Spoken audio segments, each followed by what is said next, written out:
Hello and welcome to the Montgomery County League of Women Voters Registering to Vote videos. The League collaborated with the National Council of Jewish Women and Montgomery Municipal Cable to make this series happen. These videos are designed to help Montgomery County, Maryland citizens understand how to participate in their community and country as informed voters. And that starts with knowing how to register to vote. Please note that nothing contained in these materials is legal advice, nor does it replace any Maryland Board of Elections information. The Montgomery County League of Women Voters is highlighting some key information to know before registering to vote. But the Board of Elections is always the ultimate expert. Also, legislation affecting voting processes can be considered every year and placed into effect whenever the Maryland General Assembly votes to do so. Therefore, it is up to each citizen to ensure they have the most up-to-date and accurate information that may affect their ability to vote. There are 3 registering to vote videos. 1. Who is eligible to register? 2. How do I register? And 3. When and where may I register? Now we start the second video. How do I register? In order to vote, you must first complete the Maryland Voter Registration application, which includes providing proof of citizenship and your permanent address. Also, there is a deadline for submitting this application to be able to vote in the next election. You can contact the Board of Elections for current registration deadlines. Note that your official voter registration signature will be the signature on the form of ID you use on your registration application. That means when you are asked to sign your name when voting, that signature can be checked to ensure it's you voting. When checked, it will be compared to the signature on your Maryland-issued ID or on your Social Security card, whichever you use to register to vote. Since our signatures change over time, remember which ID you use on your voter registration application. There are 2 basic options for you to complete the registration application. They are online or by hand.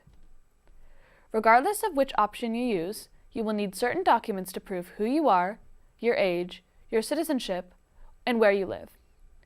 Some of the documents that are acceptable are listed here. Okay, so option 1 is for registering entirely online. This is fairly easy as long as you have your documentation ready. For instance, to apply online, the Board of Elections requires you provide a valid Maryland driver's license or ID number. To complete the application, go to the Board of Elections' registration website and follow the instructions. Links are provided at the end of the video. Finally, click to submit it online. To obtain a paper copy, you may simply print the application from the Board of Elections' website and mail or hand-deliver your completed form to the Board of Elections. Or, you may go to the Board of Elections office to get and complete the form right then and submit it directly to someone there. Or, you may go to the Motor Vehicle Administration, the MVA, to complete and submit while there. When going in person, ensure you have all documentation with you. Here's an example of the application with important details we'll review in whole and then a few key parts. First, you'll want to follow the instructions carefully, including the color of pen to use.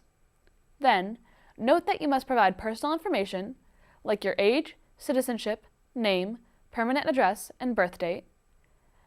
And there are some options on the form that are optional, so you don't have to complete those.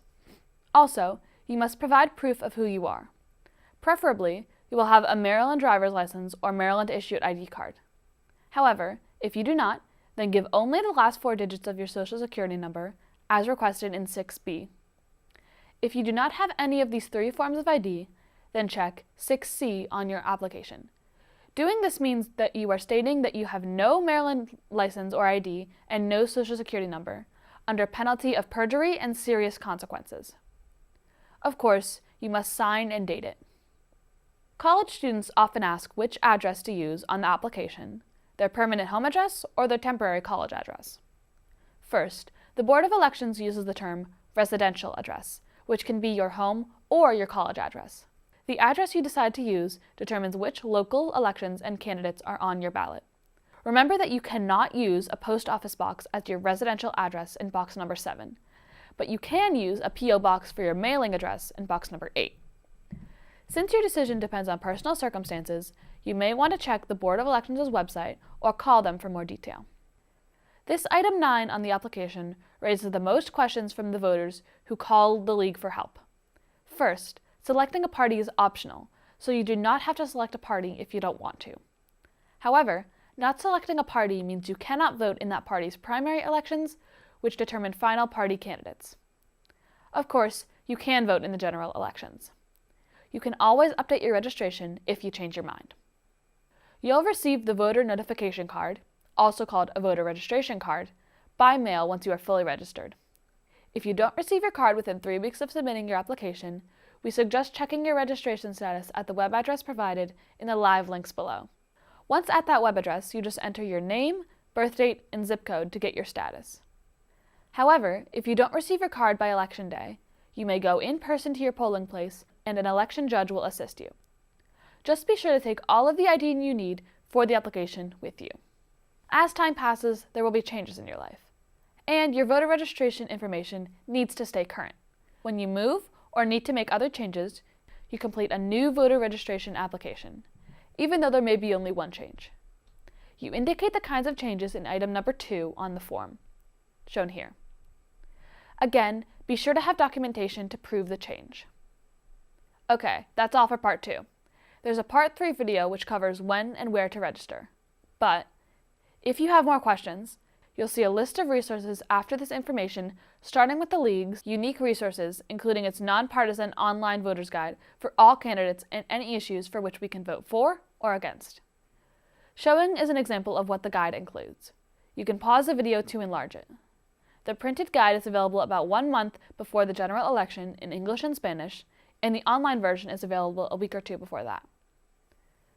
As you can see, there are many more resources to answer your questions, with live links in the description below.